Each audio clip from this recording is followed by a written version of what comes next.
Salam, horas, menjua-jua, jua-jua, jauh, salam keselamatan.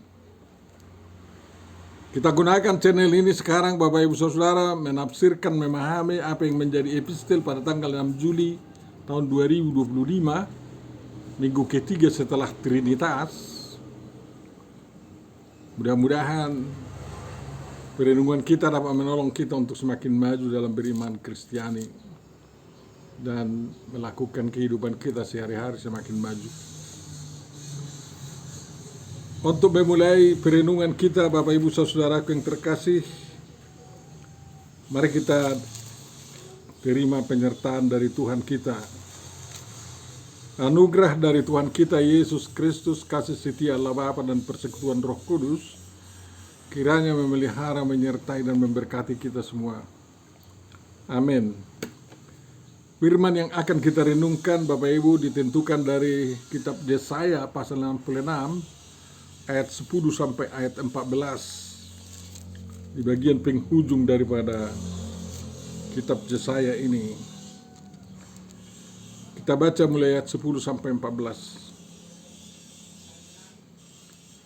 Bersukacitalah bersama-sama di Yerusalem dan bersorak-soraklah karenanya, hai semua orang yang mencintainya. Bergiranglah bersama-sama dia segirang-girangnya, hai semua orang yang berkabung karenanya. Supaya kamu mengisap dan menjadi kenyang dari susu yang menyegarkan kamu, supaya kamu menghirup dan menikmati dari dadanya yang bernas. Sebab beginilah firman Tuhan, sesungguhnya aku mengalirkan kepadanya keselamatan seperti sungai, dan kekayaan bangsa-bangsa seperti batang air yang membanjir. Kamu akan menyusu, akan digendong, akan dibelai-belai di pangkuan. Seperti seorang yang dihibur ibunya, demikianlah aku ini akan menghibur kamu. Kamu akan dihibur di Yerusalem. Apabila kamu melihatnya, hatimu akan girang, dan kamu akan seperti rumput muda yang tumbuh dengan lebat. Maka tangan Tuhan akan nyata kepada hamba-hambanya, dan amarahnya kepada musuh-musuhnya. Demikian firman yang akan kita renungkan Bapak Ibu Saudaraku yang terkasih. Tentu saja yang berbahagia adalah orang yang mendengarkan, memelihara, memahami, menghayati dan melakukan firman Tuhan dalam perbuatan-perbuatan baik. Tuhan Bapa Surgawi, kami telah mendengarkan firman-Mu untuk kami renungkan yang dibacakan oleh hamba-Mu. Buka hati dan pikiran kami, cerahi pandangan kami Tuhan. Cerahi pemahaman kami sehingga kami dapat mengerti firman-Mu tersebut, lalu memetik yang terbaik untuklah kami lakukan dalam kehidupan kami sehari-hari. Demi kemuliaan-Mu dalam Yesus Kristus. Amin. Tema yang disampaikan kepada kita dalam almanak kita mengatakan menjadi ciptaan baru. Tentu saja tema ini diambil dari apa yang menjadi evangelium, karena di dalam Galatia 6 ayat 11 sampai 18 Paulus tegas mengatakan yang paling berarti adalah menjadi ciptaan baru. Dan tema dari evangelium itu menjadi tema epistel kita juga. Kita harus belajar mengambil apa yang dimaksud dengan ciptaan baru, apa yang dikatakan ciptaan baru melalui perikop epistel kita ini. Mari kita mulai menelusuri apakah memang ada maksud untuk ciptaan baru di sini. Bapak Ibu Saudaraku yang terkasih, kitab Yesaya yang bagian akhir ini pasal 56 sampai 66 adalah kitab Trito Yesaya. Murid Yesaya meneruskan buku Yesaya pertama, kedua, dan bekerja sesudah bangsa Israel kembali dari tanah pembuangan Babel. Mereka sudah dibantu oleh Raja Kores dan Raja Darius menanggulangi kehidupan mereka di tanah Israel, tanah Yehuda, terutama Yerusalem. Bapak Ibu Saudaraku yang terkasih,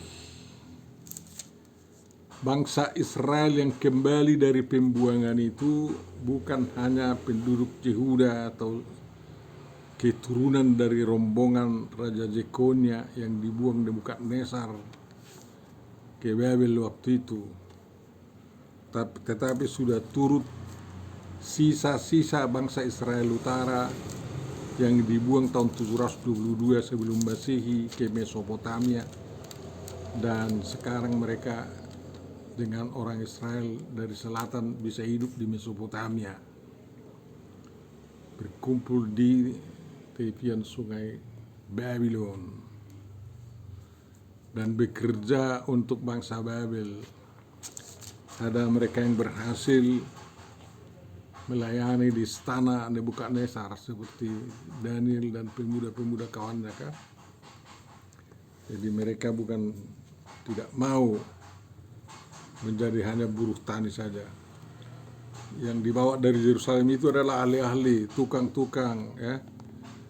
Dan mereka digunakan oleh Raja Nebukadnezar untuk membangun kota Babel, membangun negara Babilonia itu. Walaupun dinubuatkan oleh Yeremia bahwa mereka hanya 70 tahun terbuang di Babel, mereka sudah sangat pesimis sebenarnya. Negara mereka sudah dihapus, negara Israel dihapus dari peta tahun 722 oleh Salmanaser. Sekarang pada tahun 587 negara Yehuda Israel Selatan itu dihapus dari peta. Tidak boleh ada lagi negara Yehuda atau negara Israel Selatan. Mereka tidak tahu mau berbuat apa, kabar mereka bisa pulang ke pembuangan atau enggak, dari pembuangan ke tanah air mereka. Mereka enggak tahu itu bagaimana caranya. Tetapi tiba-tiba Bapak Ibu Saudara-saudaraku yang terkasih, pada tahun 538 setelah Kores menang melawan Babel dan politiknya agar tidak terjadi pemberontakan adalah semua bangsa-bangsa yang dibuang ke Mesopotamia bisa kembali ke Bona Pasugit mereka, ke tanah air mereka semula. Itu merupakan keputusan yang tiba-tiba, sehingga Yesaya mengatakan itu ibarat seperti kelahiran bayi dari ibu yang mengandungnya tanpa sakit bersalin, tanpa mabebe, kata orang Batak, karena datangnya tiba-tiba, ya. Siapakah yang telah mendengar hal seperti itu? Siapakah yang telah melihat hal yang demikian? Masakan suatu negeri diperanakkan dalam satu hari, atau suatu bangsa dilahirkan dalam satu kali? Namun baru saja menggeliat sakit, Sion sudah dilahirkan anak-anaknya. Ya, jadi hanya sedikit menggeliat sudah lahir Sion itu.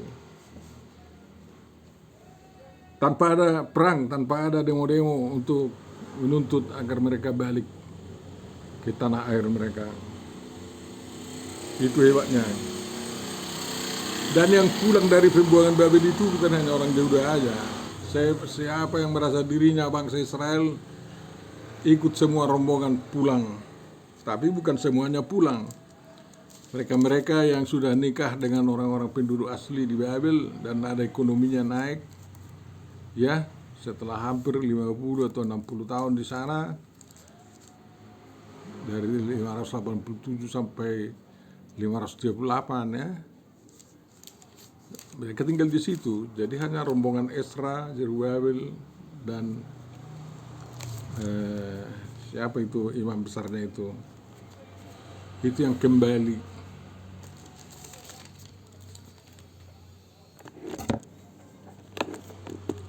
Jadi di bawah kepemimpinan daripada Ezra, Zerubabel bin Shealtiel, dan Yesua bin Josadak, rombongan itulah yang kembali ke Yerusalem. Ada keberuntungan mereka yang sangat luar biasa bahwa Raja Kores, ya, bukan hanya berjanji tapi melakukan bantuan dalam rangka pembangunan Bait Suci di Yerusalem. Dia menghormati Tuhan yang Maha Tinggi itu walaupun dia bukan penganut agama Yahwa, bukan. Luar biasa itu. Jadi di pembuangan itu orang Israel kembali bersatu. Yang Israel, Banten, Israel Utara, sisanya, dan juga Israel Selatan. Mereka bersatu pulang, dan itulah Israel yang baru, yang merupakan ciptaan baru daripada Tuhan, ciptaan baru, bangsanya yang baru untuk kembali ke tanah perjanjian. Jadi latar belakang daripada khotbah kita ini adalah tindakan Tuhan yang menciptakan Israel baru yang kembali dari pembuangan, dan mereka sudah tiba di Yerusalem, dan mereka bekerja membangun Bait Suci, bahkan sudah selesai tahun 515. Ya, sudah bisa Bait Suci itu ditahbiskan, sehingga genaplah apa yang dinubuatkan oleh Yeremia bahwa Israel itu, Yehuda itu terbuang 70 tahun dari 583 sampai 515. Dan tentu saja pengaturan kehidupan sedemikian bukan di luar nalar bangsa Israel itu, di luar kemampuan mereka, sehingga pantas mereka seperti dianjurkan oleh Yesaya dalam perikop yang kita baca tadi. Dan bagaimana menyikapi tindakan Tuhan membuat ada suatu bangsa Israel yang baru, itulah kita diajak oleh perikop kita ini. Yakni pertama, bersukacita bersama-sama di Yerusalem. Bersorak-soraklah karenanya. Siapa yang akan bersukacita dan bersorak-sorak adalah semua orang yang mencintainya. Yang ikut bergirang hati adalah orang-orang yang dulu berkabung karena kehancuran Yerusalem. Masih ada sisa-sisa setelah 70 tahun mungkin. Ya. Dan mereka Israel yang baru ini ibarat bayi lah yang lahir dari ibunya. Bapaknya memang Tuhan kita, Jehovah Elohim. Ya. Dan Tuhan bertindak sebagai ibu bagi mereka, menyediakan susu untuk mereka minum, ya, untuk mereka nikmati. Dan susu itu dari tindakan Tuhan yang merupakan dada ibu yang bernas, ya, penuh kemuliaan, dan itulah yang mereka harus nikmati bersama. Mereka harus kenyang, tidak ada boleh yang lapar-lapar. Jadi kalau Tuhan bertindak, semua harus kenyang, semua harus bersukacita. Sudah gila lah orang kalau tidak mensukacitai, tidak bergembira mendengarkan bahwa bangsa Israel itu atas tindakan Tuhan, pertolongan Tuhan bisa kembali ke tanah air tanpa ada kerugian, bahkan dibantu oleh para penjajahnya lagi. Termasuk penjajahan lah kita katakan itu Persia, ya. Karena Persia tidak memperkenankan lahir negara Israel, tetapi membuat Yehuda, tanah Israel, menjadi satu kabupaten di kerajaan Persia, di mana Zerubabel bin Shealtiel yang keturunan Daud memang diangkat menjadi bupati. Ezra menjadi ahli Taurat, dan Yesua bin Josadak menjadi imam di Bait Suci yang telah didirikan dan ditahbiskan pada tahun 515, ya. Dan mereka sudah membangun tembok Yerusalem juga, membangun ekonomi mereka, menanami ladang-ladang mereka dengan zaitun, ya, dengan kurma, dengan gandum dan lain-lain, sehingga itu menjadi makanan rohani mereka, makanan jasmani, dan makanan rohani mereka disediakan oleh Tuhan, yaitu hukum Taurat yang diajarkan oleh Ezra. Dan Ezra waktu itu menyalin kitab-kitab Musa, memperbaharuinya agar dapat dipelajari oleh bangsa itu. Semuanya itu ibarat sungai, air sungai yang mengalir, membanjir seperti membasahi padang gurun Negeb di hadapan mereka.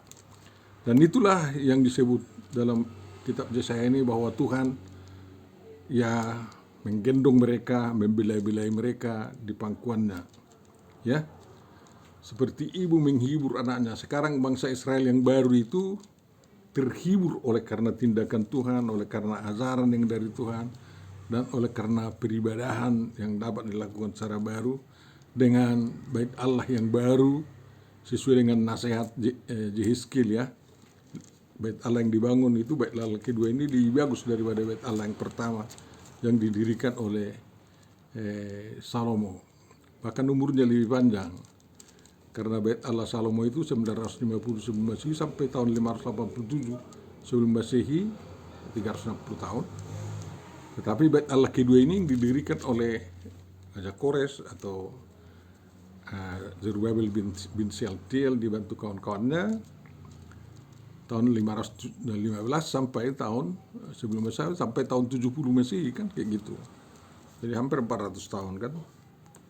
Jadi kita pantas bersuka cita oleh karena berkat Tuhan yang sedemikian.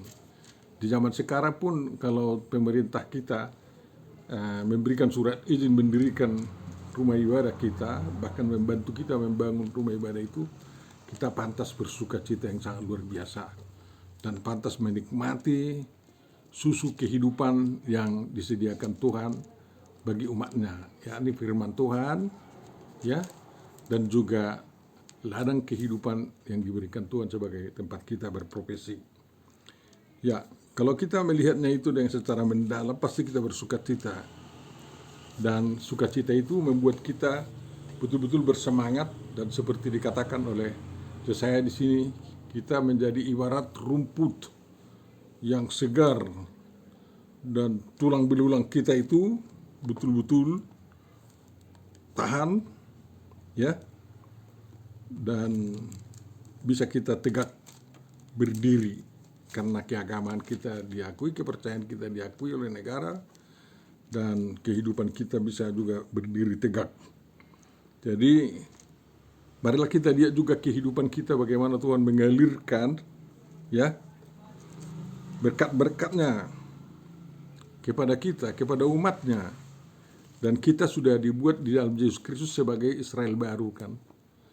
Nanti dalam Evangelium kan kita renungkan, kita menjadi manusia yang baru, ciptaan baru. Jadi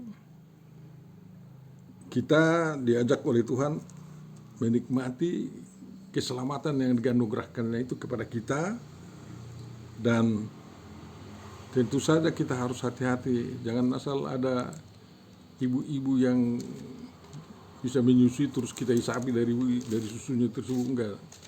Artinya iblis juga menyodorkan air susu, ya, untuk dinikmati manusia, tapi harus kita perhatikan apakah kita layak meminum air susu yang disediakan oleh iblis, ya, walaupun itu manis dan enak sekali. Dan kalau Tuhan memang dalam menyediakan berkat-berkatnya itu untuk kita nikmati, kita juga harus berjuang, Bapak Ibu Saudaraku yang terkasih, ya. Dan perjuangan itu harus kita lakukan bersama, karena kita dipilih menjadi Israel yang baru secara kolektif dan tidak hanya sebagai individual saja. Bapak Ibu Saudaraku yang terkasih, tentu saja kalau berkat Tuhan ibarat batang air yang membanjir, kita harus menjaga diri kita jangan sampai tenggelam oleh karena banjir berkat Tuhan itu. Artinya jangan sampai lupa diri, ya. Kalau kita digendong, dibelai-belai, ditimang-timang, jangan sampai lupa diri, ya. Kita harus juga bergerak memuji Tuhan, ya, membalas tindakan Tuhan yang sangat memberikan kepada kita hiburan-hiburan yang luar biasa. Jadi Tuhan telah menghibur kita, memberikan jalan keselamatan kepada kita, dan kita nikmati dan kita syukurilah itu di dalam sukacita kita. Jangan kita mau tenggelam oleh karena kesedihan-kesedihan. Mari kita buat sukacita yang dianugerahkan oleh Tuhan itu menyelesaikan semua pergumulan hidup kita yang pahit, sehingga kita bisa membangun hidup ini mulai dari yang baru lagi. Selalu berangkat dari yang baru. Tetapi walaupun kita bergerak di dalam keyakinan kita, kepercayaan kita yang sama. Tuhan memberkati kita Bapak Ibu Saudara terkasih. Tuhan Bapa Surgawi, terima kasih atas renungan yang sampai kepada kami. Mudah-mudahan kami dapat semakin memahami firman-Mu untuk kami gunakan dalam kehidupan kami. Bapa, ampunilah dosa-dosa kami. Terima kasih atas pengampunan yang telah Kau berikan kepada kami. Lindungilah bangsa kami, lindungi jemaat-Mu Tuhan. Sampai sekarang masih banyak jemaat-jemaat Kristen di Indonesia yang diganggu oleh umat-umat yang lain. Berikanlah hati seperti hati Raja Kores kepada orang-orang yang non-Kristen, agar mereka mau membantu orang-orang Kristen dalam membangun rumah ibadah, membangun kehidupan bersama di negeri kami. Dan berkati juga mereka Tuhan apabila memang mereka mau mendukung program-Mu untuk umat-Mu di Indonesia ini. Terima kasih Bapak, sempurnakan doa kami dalam Yesus Kristus Tuhan kami.